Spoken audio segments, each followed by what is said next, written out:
Sir, nabanggit nyo sa speech nyo kanina na marami ang gustong magtanggal sa inyo.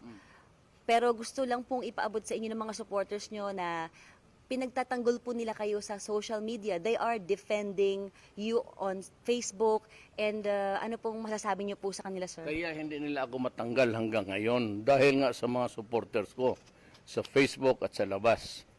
Ang pinaka-vocal and talagang, how would I term this, almost to the point of hysteria na ayaw nila na lulukuhin ako. Alam mo, ang pinoprotektuhan ko lang dito mga mahal kong kababayan is my country. Ang buhay ko, wala, passing lang kami. Tanda na ako, pwede ako mamatay bukas, pwede ako mamatay nga. What is important is the dignity of my country. Na wag nila naman tayong kayakayahin at pumunta dito, kunyari pagalitan tayo, sinabi pa na tanggalin tayo sa yung mga sa United Nations.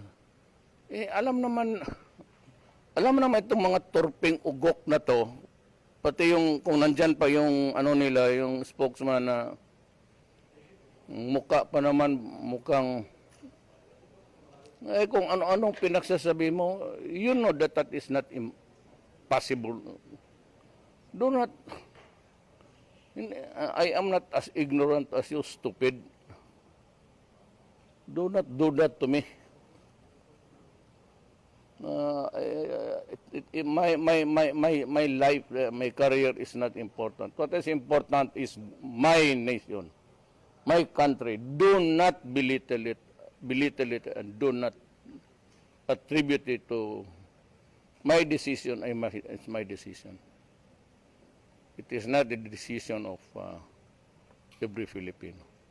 Be careful, because you come from a place, Europe, which you yourselves, amongst you, killed 15 million of your European neighbors.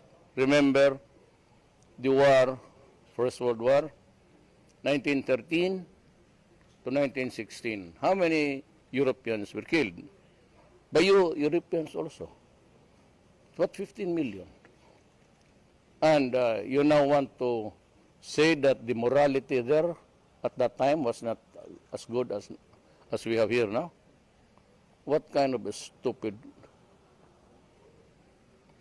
Do not, in other words, do not fuck with my country.